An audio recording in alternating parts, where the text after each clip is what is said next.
La santería, ese tema sumamente controversial que pues ha estado presente en la cultura venezolana de una manera u otra aproximadamente desde hace unos 30 años, me atrevería yo a decir. Me he dado cuenta también que ha habido muchísimo debate alrededor de este tema en redes sociales, sobre todo en X.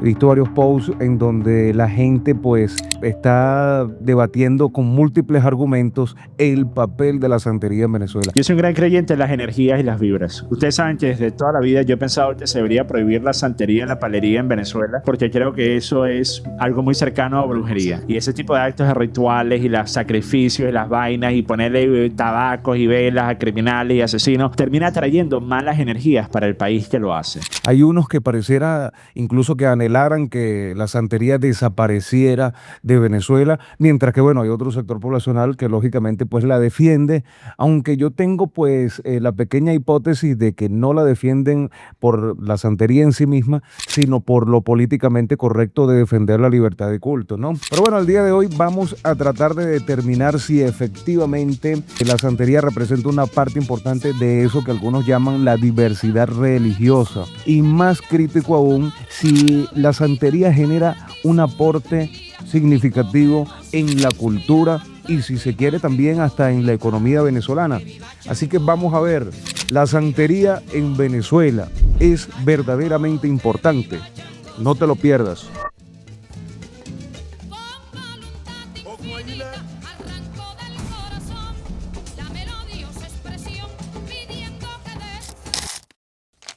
Bueno, en primer lugar, y antes de hablar de la importancia de los efectos y consecuencias de la santería en la sociedad, en este caso la venezolana, yo creo que lo más inteligente y lo más lógico, pues, es analizar primero qué es la santería. Tenemos que conocer primero qué es esto.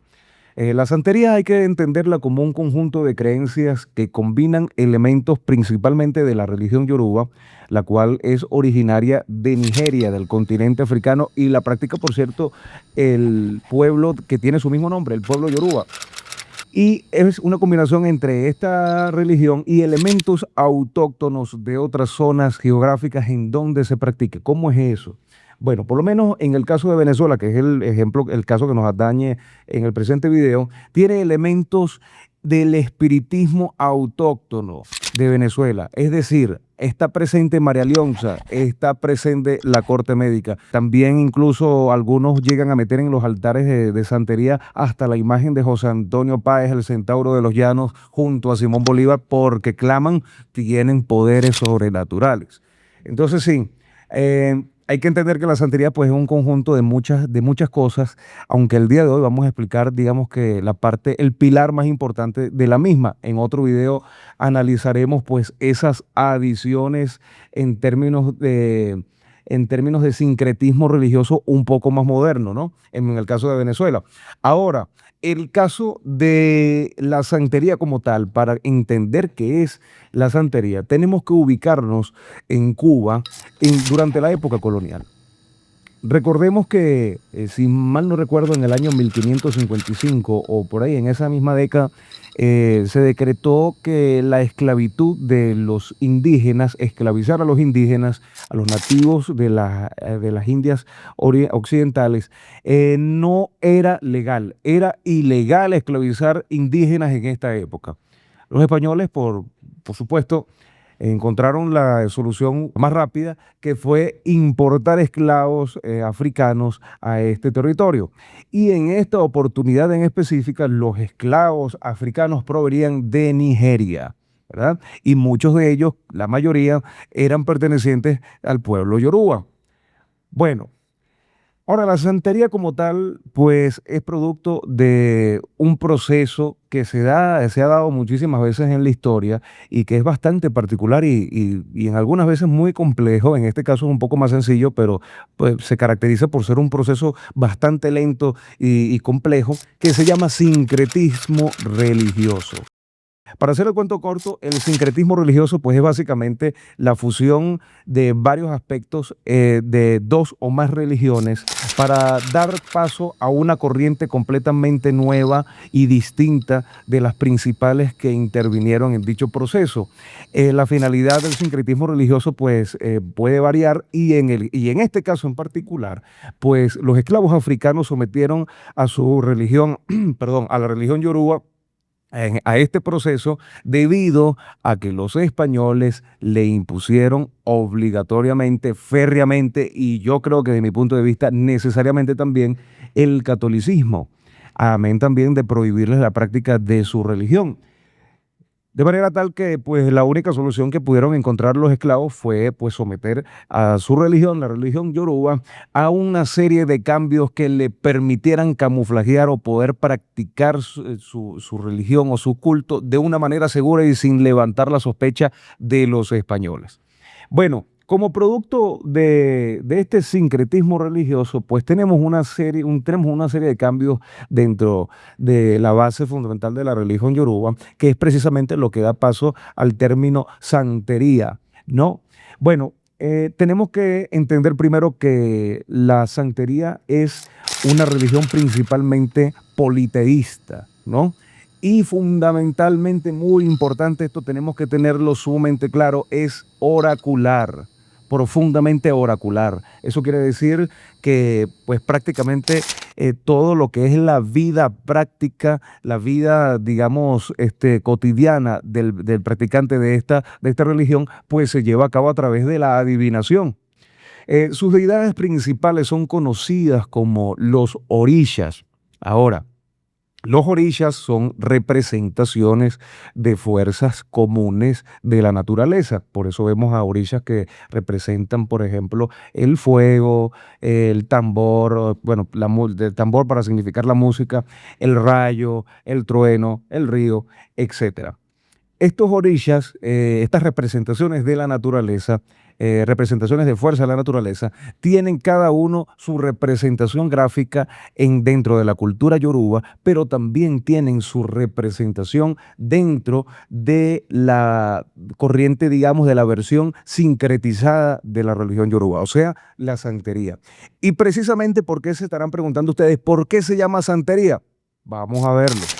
Hay que hacer una salvedad muy importante. Según la tradición yoruba, pues se dice que hay aproximadamente 400 orishas, o sea, 400 representaciones de fuerza de la naturaleza. Pero entre estos 400 orishas, resulta que hay 7 que son las llamadas 7 potencias y son llamadas de esta forma porque son los 7 orishas, digamos que con el poder más grande entre todos los otros y por tanto son los regentes pues del universo. Otro paréntesis, dentro de la cosmovisión yoruba, la palabra universo y mundo no significa lo que podríamos entender nosotros dentro de nuestro concepto de universo y mundo. Para ellos, universo y mundo significa tierra. Hay que tener eso muy en cuenta. Bueno, hablemos del primer orisha, Changó. El orisha que representa el trueno, la fuerza, el fuego y la virilidad. También se supone que representa la justicia, pero permítanme agregarles que tal cosa yo creo que no puede ser representada dentro de este sistema y más adelante les voy a explicar por qué. Es representado Changó como un guerrero africano negro con doble hacha, tambores, ropa roja y blanca. Bueno, resulta una imagen bastante transgresora para un español del siglo XVII, ¿no? Y me atrevería a decir que incluso hoy día lo sigue siendo, ¿no? Para cualquier persona normal. Mientras tanto, y como producto de ese sincretismo religioso que estuvimos hablando hace un momento, pues entonces Changó es representado dentro de la versión sincretizada de la religión yoruba, o sea, la santería, es representado como Santa Bárbara, Bárbara de Nicomedia, que por cierto es una gran mártir de la Iglesia Católica Ortodoxa y santa. A partir de bautizar estas deidades con nombres y figuras pertenecientes al catolicismo y sobre todo a la vertiente del catolicismo de la Iglesia española, la Iglesia Católica Española, es por eso que se le conoce como santería, porque sus deidades fueron reemplazadas, por lo menos su representación gráfica y su nombre, por la imagen de santos católicos. Es por eso que se le conoce como santería. Bueno, veamos el siguiente. Yemayá, la orilla del mar, la maternidad, la fertilidad y también madre de todos los orillas, según la tradición, ¿no? Fue sincretizada con la Virgen de la Regla, por lo que en la santería se le representa de la misma manera. Seguimos. Oshun, la orilla del amor, y para aquellos que estén un poquito más dados en geografía, pues también se habrán dado cuenta que es principalmente asociada o que lleva el mismo nombre del río, del famoso río Oshun, o ubicado en Nigeria también. Y fue sincretizada con la Virgen de la Caridad del Cobre. Tiene bastante sentido, ¿no? Obatalá, y aquí con este señor la cosa se pone sumamente interesante, ¿no? Es el orilla de la sabiduría, la pureza y también padre de todos los orillas. Es comúnmente representado como un anciano vestido de blanco, también con barba blanca, y su versión sincretizada está representada por la Virgen de las Mercedes. También se le representa con la imagen del Nazareno, ¿no? Aunque es menos común. El Eguá es el orilla del destino, de los caminos, el mensajero, y también conocido como el guardián de los caminantes. Fue sincretizado con el Santo Niño de Atocha, y pues bueno, como estarán viendo en la imagen, en pantalla, pues en su versión autóctona yoruba es representado como un niño africano. Ogún, el orilla del trabajo, el hierro y la tecnología, sea lo que sea que significa tecnología en este contexto, ¿no? También es conocido como el guerrero. Es representado como un soldado tribal africano con espadas y vestimenta verde. Fue sincretizado con San Pedro. Imagínense ustedes.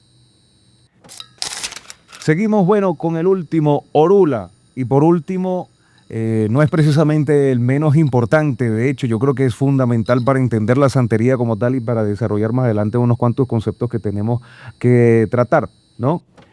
Es el orilla, de la adivinación. O sea, por tanto, la base de toda la práctica de la religión. Su representación varía, pero sin embargo, normalmente se le representa como un hombre negro de una complexión bastante ligera, vistiendo ropas verdes y amarillas, y de hecho, la famosa pulsera verde y de pepitas verdes y amarillas, que estoy casi seguro que algunos de ustedes la habrán visto alguna vez algún santero, pues es un símbolo de Orula, es un símbolo de su guía y de que esa persona está bajo la tutela oracular de Orula. En la versión sincrética, o sea, en la santería, es representado con la figura de San Francisco de Asís. Dato curioso, es el único orilla que estuvo presente cuando el Dios supremo de los yorubas creó el universo, razón por la cual pues conoce muchos de los secretos del mismo y también tiene el don de la adivinación, don que por cierto ganó a través de un sistema que fue creado por él mismo, utilizando los secretos pues que conoce del universo.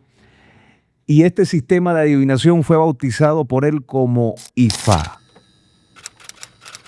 Precisamente, bueno, digamos que el nombre oficial de la religión yoruba es regla de Ochá Ifá.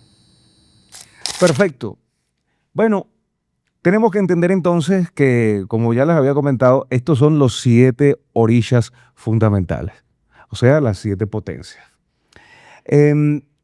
Pero ¿qué queda de ese personaje que acabamos de nombrar, el Dios supremo de los yorubas, también conocido como Olodumare, que es el Dios supremo de dicha religión, el creador del universo, entendiendo también que universo, pues dentro de esta cosmovisión significa tierra? Pero hay una particularidad con este Dios supremo, y es que es indiferente hacia los temas y los asuntos de los hombres. Y es precisamente por eso que encomendó a los orishas pues la regencia de la humanidad y de la tierra. Bueno, vamos a ver entonces ahora el tema de la jerarquía clerical, porque es natural que toda religión tenga una jerarquía clerical, o por lo menos las que conocemos y más grandes la tienen. Asimismo también tienen corrientes y también tienen un modo de iniciación. El cuento corto es que la jerarquía de la santería no existe, la santería no tiene una jerarquía clerical definida, por lo menos de la manera en la que la conocemos, como por ejemplo en el catolicismo. Y esto pues condiciona muchas cosas dentro de los círculos sociales de la santería. Pero primero, antes de ver esta pseudo jerarquía clerical, tenemos que entender primero que la santería tiene dos corrientes. Y a diferencia de religiones como por ejemplo el Islam, donde hay corrientes como el sunismo o el chiismo, que son pues excluyentes entre sí, digamos que no se llevan muy bien entre ellos. En la santería no, en la santería las dos corrientes pues no son excluyentes entre sí, todo lo contrario, de hecho se necesitan una y otra para la práctica normal de la religión. Vamos a ver entonces cuáles son esas corrientes que de hecho dentro de la religión son conocidas como los caminos. Empecemos entonces con el camino de Ifá. El camino de Ifá es el camino de la adivinación y la planificación. Es por tanto la autoridad oracular suprema, es el camino, por ende, que tiene todo el peso doctrinal, aunque de doctrina no tenga absolutamente nada, y también vamos a ver eso más adelante. Es el camino que tiene la palabra final en todos los asuntos que involucren al destino. Ahí podemos ver entonces pues la importancia que tiene, el peso que tiene ese componente de adivinación y ese componente oracular dentro de la santería. El camino de Ochá. El camino de Ochá, por su parte, es el camino devocional, donde se forman normalmente los santeros, hacen su vida comunitaria y, más importante aún, es donde captan a otros para que sean iniciados. Bueno, una comparación rápida y de verdad, con el perdón de todos ustedes, porque reconozco que es sumamente pésima si lo que queremos es ser, digamos que históricamente rigurosos, o por lo menos tener una cierta coherencia al momento de hacer analogías. Pero bueno, nos va a hacer entender rápidamente, o sea, de manera directa, a qué se refiere cada uno de los caminos, ¿no? Digamos que el camino del Ifá vendría siendo como el sacerdocio católico, mientras que el camino del Ochá viene siendo como la comunidad laica cristiana. Vamos a decirlo de esa manera, salvando las abismales diferencias entre una y la otra, ¿no? Pero yo creo que es una forma bastante rápida de entenderlo. Entendiendo entonces que, bueno, el Ifá pues vendría siendo el clero doctrinal, aunque de doctrina no tenga nada, vuelvo y repito, y el Ochá pues es igual a la comunidad litúrgica. Ahora sí, sabiendo esto entonces, yo me tomé la libertad de ordenar en grado, o bueno, más o menos en grado de influencia y funciones, la jerarquía clerical de la santería, o bueno, esta pseudo jerarquía clerical, porque no hay nada oficial en ningún lado, y bueno, ya a través de un trabajo de investigación, pues esto es más o menos lo que he podido discernir, lo que he podido estructurar más o menos. Veamos. La jerarquía clerical de la santería, la regla de Ochá y Fá. Empecemos por el camino de Ochá, a la izquierda. Podrán ver que en el primer lugar, de abajo hacia arriba, tenemos a los aleyos. Los aleyos simple y llanamente son personas no iniciadas, pero que son simpatizantes de la religión y están buscando de una manera u otra iniciarse. El Iyawó, pues por su parte, es el recién iniciado y es el que se encuentra comúnmente en su primer año de aprendizaje. Año de aprendizaje, por cierto, en donde, dato curioso también, se visten de blanco completamente. Estoy más que seguro que alguno de ustedes ha visto a alguna persona completamente vestida de blanco en la calle, también con algunos collares y algunos ornamentos de ese tipo. Pues precisamente estas personas son iniciados que están en su año de aprendizaje en la santería. ¿Y por qué se visten de blanco? ¿Y por qué también tienen ciertas restricciones, como por lo menos ir de fiesta, tomarse fotos, beber alcohol, mantener relaciones sexuales, entre muchísimas otras cosas? Bueno, digamos que la tradición indica que esto se hace para purificar, pero no para purificar el alma del iniciado, sino para purificar el camino y la conexión con el orisha que le será coronado, el orisha que lo va a apadrinar. O sea que digamos que este proceso de purga espiritual no es para la salvación de tu alma, sino para la conexión con el orisha. Ojo con eso. Después del Iyawó, una vez que ha pasado su año de aprendizaje y que efectivamente pues ya puede ser consagrado, ya puede ser incluido dentro de la vida litúrgica, la comunidad litúrgica normal de la santería, pues se convierte en un santero consagrado que es un olorisha. Pues el olorisha viene siendo pues ya una persona que después de la ceremonia de coronación, que es como se le denomina, perdón, a esta ceremonia en donde finalmente el santero es consagrado, es un pleno sacerdote practicante de la santería, pues así se le conoce como coronación. Y una vez es coronado, lo único que le queda por encima, más allá, para seguir escalando, es ser padrino, o sea, Babalorisha o jefe de casa de santo. Estoy más que seguro que alguno de ustedes alguna vez habrá escuchado aquello de no, no, porque mi padrino me dijo que no podía hacer tal cosa, o mi padrino me dijo que no podía ir a tal sitio, o mi padrino me dijo que no podía comer tal cosa porque eso va en contra de no sé qué y eso va a bajar el H y no sé, bueno, X. Resulta que pues el padrino es un sacerdote, un santero de un rango, pues, de una antigüedad más prolongada dentro de su linaje. Tenemos que entender también que el linaje pues, es una especie de clan o una especie de casa de culto. Eso pues es una clara y explícita prueba de que dentro de la santería pues no existe, digamos, que un órgano clerical central como por ejemplo la Iglesia Católica. Dentro de la santería cada casa o cada linaje o cada clan de santeros pues tiene sus propias tradiciones. Bueno, el padrino pues vendría siendo pues un santero de mayor trayectoria, que es el encargado precisamente de acompañar a los Iyawos en su proceso de aprendizaje, ¿no? Es solamente un padrino el que los puede acompañar. Perfecto, vamos a ver entonces el camino de Ifá, ¿no? Tal cual como en el camino de Ochá tenemos que los aleyos también están en la parte más baja de esta tabla, pero son aleyos de Ifá, o sea, no iniciados, pero que son simpatizantes del camino de Ifá. Bueno, entonces ahora tenemos a los aguos. Los aguos que son, bueno, los aprendices recién iniciados dentro del camino del Ifá. Y a diferencia de los Iyawos, que son los iniciados, pero en el camino de Ochá, estos no tienen nada más un año de aprendizaje. El aprendizaje de los Aguos, pues, está determinado por su superior, que es el Babalago, que es el que determina cuándo está preparado para ejercer el sistema oracular, el sistema de adivinación del Ifá. Y por tanto, el siguiente en nuestra lista es el Babalago y es el sacerdote pleno de Ifá y la máxima autoridad clerical de la santería, y es por ello que lo están viendo coloreado con amarillo. Por tanto, está por encima de la jerarquía del camino de Ochá y de la propia del camino de Ifá.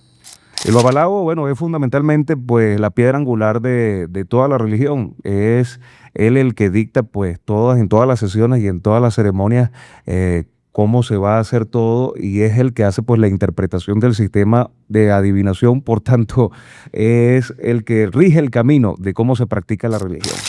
Bueno, y ahora para explicar un poco lo que es la iniciación en ambos caminos, por lo menos en el caso del camino de Ochá, es sumamente sencillo. Basta para que una persona que pues, quiera entrar en la religión conozca, tiene que conocer obligatoriamente a otra persona que ya ha sido iniciada dentro de la religión. Esta lo acerca a su casa de santo, y el Babalago, pues en una primera consulta, en una primera sesión oracular, determina si efectivamente ese simpatizante o ese aspirante pues cumple con una serie de requisitos espirituales para poder ser parte de la santería.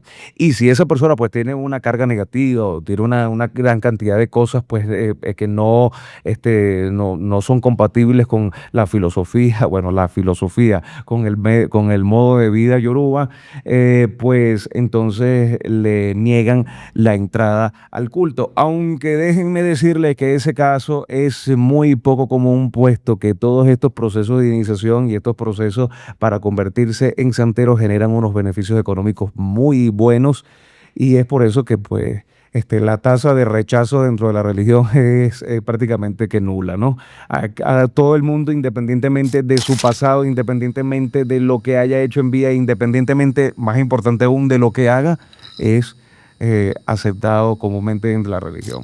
Bueno, habiendo visto el tema de la jerarquía, de la iniciación y de sus corrientes, me gustaría hablar ahora de un par de cosas que son sumamente importantes para entender el peso y para determinar el peso de esta religión en la sociedad, en este caso la sociedad venezolana. Bueno, vamos a ver, fíjense ustedes. hay dos aspectos sumamente importantes que yo considero son los que le otorgan principalmente a una religión la capacidad de hacer o de conformar estructuras sociales complejas, de también desarrollar tratados filosóficos que a su vez fundamentan esas estructuras sociales complejas y también le permiten desarrollar otros aspectos bastante complejos dentro de la vida cotidiana, como puede ser el arte, la educación, el derecho y la literatura también, pues cómo no. Todo este compendio de aspectos y todo este compendio de cosas que se van desarrollando también dan paso a una cosa, a algo mucho más importante, que es la capacidad de una religión de expandirse, de transmitirse entre sociedades distintas y, más importante aún, sobre todas las cosas, perdurar en el tiempo. Bueno, esos dos aspectos de los cuales estamos hablando fundamentalmente son el dogma y la doctrina.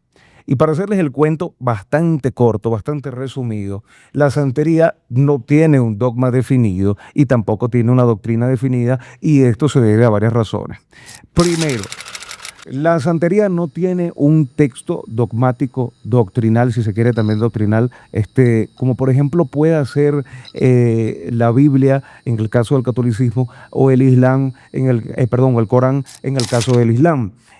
Sí hay un texto llamado el Corpus del Ifá, que es, por cierto, lo que utilizan los aspirantes a Babalago para estudiar, pero este texto no es más que una recopilación del saber yoruba, que ya les digo, son, digamos que muestras de conocimiento popular que son más asociadas pues a un ejercicio muy primitivo del sentido común en vez de un sistema filosófico bastante complejo, ¿no? Pero bueno, digamos que ese es el único ápice de dogma y de doctrina que tiene la santería, y ya les adelanto que no es suficiente para obtener todos los aspectos que anteriormente hemos hablado. Bueno, como no tiene un dogma y una tradición doctrinal definida, pues tampoco tiene una estructura litúrgica coherente. Como no tiene una estructura litúrgica coherente, y cada casa de santeros, cada linaje, cada clan, pues tiene tradiciones distintas y formas de interpretar el Ifá también bastante distintas entre sí, pues entonces no hay uniformidad, entonces no hay coherencia entre una práctica y otra. Lo que estábamos hablando hace un rato, de que a diferencia de la Iglesia Católica, que tiene pues un organismo central, en este caso no, la santería no tiene ningún organismo central que rija o que genere ese dogma o que imparta esa doctrina, ¿no? Es normal que en ausencia de estos aspectos que son muy importantes para la religión, para el desarrollo de cualquier religión, es normal que a día de hoy la santería pues todavía tenga un fuertísimo componente tribal y no se lo haya quitado de encima, y de hecho se haya convertido en el núcleo de su religión. Pero vamos a ver entonces qué implicaciones tiene que la santería tenga ese fuerte componente tribal, qué efectos, qué consecuencias tiene. Vamos a verlas. Bueno, en primer lugar, podría parecer esta primera apreciación como algo de profunda teología, ¿no? O una cosa de un estudio más profundo, pero van a ver que tiene unas implicaciones prácticas bastante interesantes. Fíjense, a diferencia del catolicismo o del Islam, donde pues Dios es el creador de todo, y cuando digo todo me refiero a desde los átomos hasta las galaxias. En el concepto yoruba, pues Olodumare es el creador del universo, entendiendo nuevamente, y lo repito, que universo y mundo dentro de la cosmovisión yoruba pues significa única y exclusivamente tierra.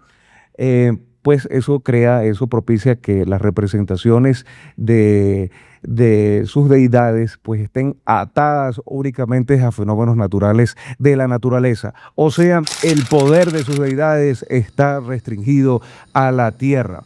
Dentro de la religión yoruba, o dentro de la santería, mejor dicho, pues no existe un interés, o no existe, digamos que un estudio profundo sobre la cosmología, ni tampoco hay una representación de algún fenómeno cosmológico dentro de las deidades, perdón, dentro de las deidades yorubas.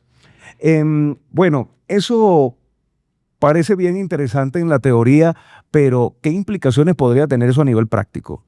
Bueno, A nivel teórico es muy interesante y pareciera muy grave esto, que las deidades de la santería pues estén limitadas a representarse por fenómenos naturales de la Tierra y por tanto no entienden de una cosmología superior, pero a nivel práctico también tiene una implicación bastante interesante y es que el hecho de plantear conceptos cosmológicos avanzados, por ejemplo como la concepción occidental del universo, pues plantea también un reto bastante importante y bastante complejo que es tratar de entender dicho universo. Y pasa que durante ese proceso de tratar de entender el universo, surge tarde o temprano aquella cuestión, aquella duda del origen de la vida, del origen del universo. Fíjense, la Iglesia Católica pues tiene unas ideas bastante claras sobre el origen del universo, tanto dogmáticas como doctrinales, que se fueron formando con el paso de los años e incluso han hecho adaptaciones científicas, han adoptado conceptos científicos para explicar el concepto de la creación. El más evidente de todo es George Lemaitre, que fue el padre de la teoría del Big Bang, por si no lo sabían. Pues sí, claro, estas adopciones de estos conceptos, pues obviamente fueron en tiempos modernos, pero es que desde su origen la Iglesia Católica pues se ha planteado la misma pregunta y se ha planteado a lo largo de la historia múltiples hipótesis al respecto, cosa que dentro de la santería no existe. La santería se limitó únicamente a tratar de explicar o mostrar o representar fenómenos naturales sumamente evidentes y nunca trató de explicar, perdón, fenómenos que no se ven, nunca trató de explicar lo que no se ve, cosa pues que es bastante limitante para el desarrollo del sentido común y de la razón, ¿no? Pero bueno. Es por eso que pues la santería tiene un concepto del universo y de la existencia tan básico, pues que condiciona muchísimas otras cosas dentro de su práctica y dentro de la influencia que tenga en la cultura y en la sociedad venezolana y creo que la de cualquier país.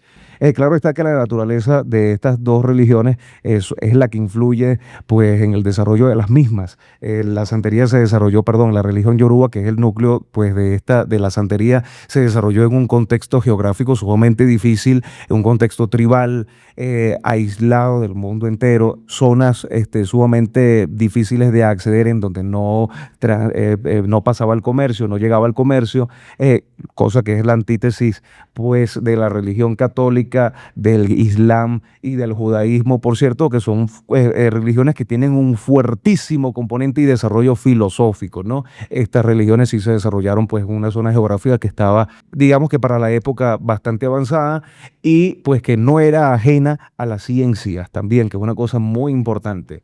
Bueno, el segundo punto. La santería fue de lo tribal, nació de lo tribal y fue a lo tribal. Nunca evolucionó, por tanto, pues como estamos viendo, la naturaleza misma de la religión se lo impide.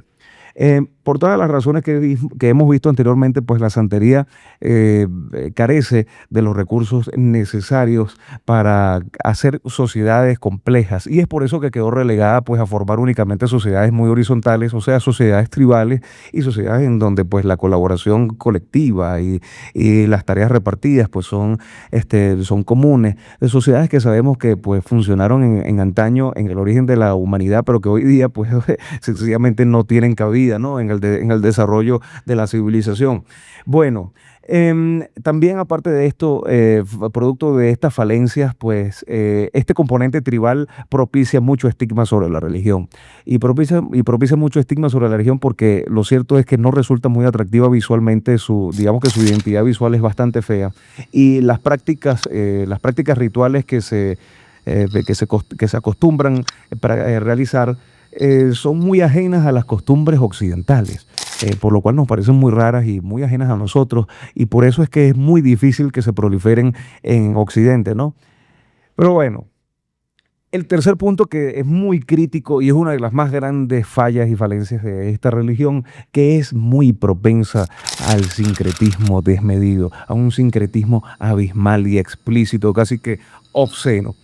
Bueno, como producto de su falta de estructura, la santería pues es muy propensa a mezclarse, como dije al principio del video, con aspectos autóctonos de la cultura en donde se practique, en la zona geográfica en donde se practique.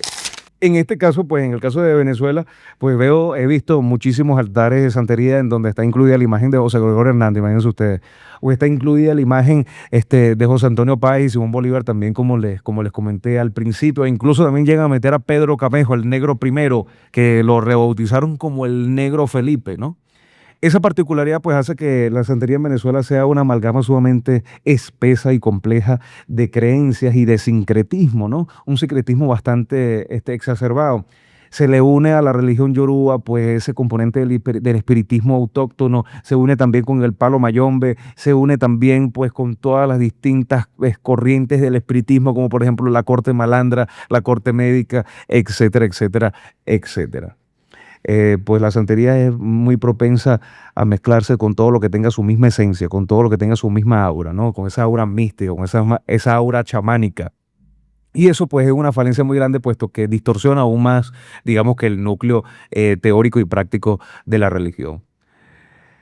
Cuarto, yo creo que es una de las más importantes y una de las más críticas de esta religión, el chivo expiatorio y la moneda de canje. Hablo de los sacrificios animales. Fíjense, en religiones como el judaísmo, ¿no? El sacrificio animal tiene unos propósitos bien claros y bien definidos.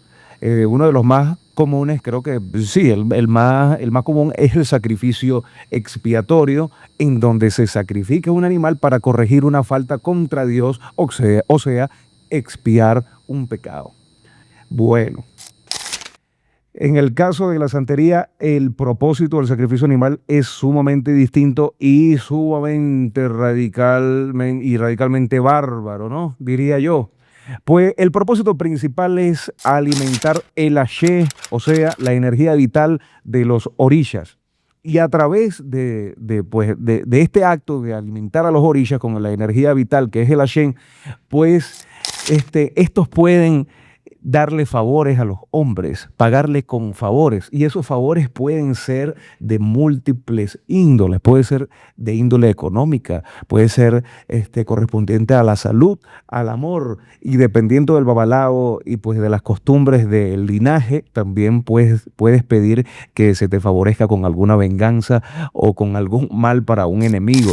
Sí, eso también existe, y ese componente, digamos, que de magia negra que también existe dentro de la santería, que es conocido como la brujería, que también hace parte de la religión yoruba, y aunque muchos de ustedes santeros quieran decir que no, pues sí, es así. Bueno, es decir, vean, el simple hecho de sacrificar un animal es una cosa bárbara, ¿no? Una cosa bárbara. En el caso de los judíos, bueno, vamos a darles, digamos, que el beneficio de que su finalidad es una cuestión de redención espiritual.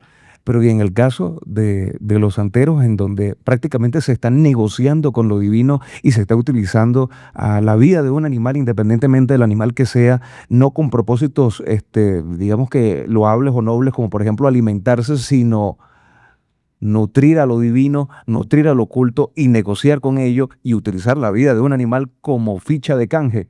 Me parece que es una cosa eh, sumamente bárbara, y más aún cuando lo que se pide a cambio, los favores que se piden a cambio, son comúnmente cosas mundanas, carnales, que no merecen ningún tipo de atención espiritual, pero que se canjean diariamente en la santería. Bueno, podría seguir hablando de muchísimas cosas, muchísimos más aspectos de este tipo, pero voy a estar acá todo el día. Eh, el resumen es que la santería tiene una falencia muy grande, que es su falta de estructura. La falta de estructura pues le impide tener una cosmovisión compleja, y esa falta de cosmovisión compleja limita su capacidad de desarrollo, y es por ello que, a pesar de tener registros de existencia y de práctica aproximadamente del 300 y 500 después de Cristo, con tradiciones que se remontan a 2500 años después de Cristo, pues nunca ha habido un autor yoruba de la talla de Santo Tomás de Aquino, y tampoco ha habido nunca un centro de educación yoruba de la talla de la Universidad de Salamanca, y me atrevería a decir que es que ni siquiera existe una universidad yoruba en ningún lado del mundo. Tampoco creo que exista ningún instituto de altos estudios yorubas. Creo que si existe debe ser nada más en Nigeria, y debe ser una cosa muchísimo más alejada de lo que hoy día es la santería en este lado del mundo. Pero bueno, sí, esa es la verdad. Algunos de ustedes, los más avispados, pues ya se estarán dando cuenta que a nivel cultural, social, económico, por todo lo que acabamos de decir, y si quieren también lo metemos hasta a nivel espiritual, pues la santería, en conclusión, no tiene ningún peso y no tiene ninguna importancia en Venezuela. No solo porque la santería en sí misma no tiene la estructura necesaria y suficientemente fuerte como para generar algún cambio o algún aporte en ninguna sociedad. En ninguna. El único sitio en el mundo en donde podríamos decir que la santería ha tenido un aporte, y es más bien un aporte de índole cultural, no un aporte de índole, digamos, filosófico, ni un aporte de índole, o sea, de una cosa profunda, no, no, es en la música. Creo que es en la música y en ciertas costumbres, pues que derivaron en expresiones artísticas, ¿no? Y es en Cuba. Creo que es el único sitio del mundo en donde la santería tiene una influencia verdaderamente importante y vuelvo y repito, es nada más en ese sector cultural, en la música y en ciertas otras expresiones artísticas. Pero de resto, a nivel real y tangible e importante, crítico, no tiene ningún aporte ni siquiera en Cuba. Si nos vamos un poco más a los números, en Venezuela la segunda razón por la cual la santería no tiene ningún tipo de importancia y no tiene ningún tipo de peso es que la practica menos del 10% de la población, menos del 10% de la población, o sea, no son suficientes personas para generar un aporte significativo en ninguna sociedad y mucho menos en esta como la sociedad venezolana. Obviamente ese margen, ese porcentaje puede tener un margen de error, pero que no pasa del 11-12%, lo cual sigue siendo un número ínfimo, ¿no? Como le digo, ese volumen por sí solo no es significativo y no puede tener ningún peso para generar un cambio, y mucho menos tomando en cuenta las particularidades propias de la santería, menos aún. Bueno, a diferencia del catolicismo, del que básicamente aportó todos y cada uno de los pilares fundacionales de nuestra sociedad y los cuales los podemos discernir y ver en cada rincón de nuestro país, y no solamente de nuestro país, sino del continente también, pues la santería, como ya les dije, no ha aportado más que una mera estadística, más que un mero número en las tablas demográficas. Es así. Ahora, que esto signifique que la santería deba dejar de existir o que hay que erradicarla, pues como he visto ya en varios debates en X, no me corresponde a mí para nada decirlo. Creo firmemente pues en la libertad de culto, estoy a favor de la libertad de culto, pero también creo firmemente en que hay cultos mejores que otros y que se alinean con el pasado histórico de una sociedad, ¿no? De eso estoy firmemente convencido. ¿Qué quiere decir todo esto? Y ya para ponerle un punto y final a este tema, de zanjar este asunto, en resumen y una vez por todas, miren, vamos a suponer que mañana mágicamente desaparece la santería. Así, desapareció y más nunca. Bueno, déjeme decirle que a medio y largo plazo, pues los efectos de esa ausencia nadie los va a notar por cuanto no son importantes. Ese es el peso de la santería hoy día en Venezuela.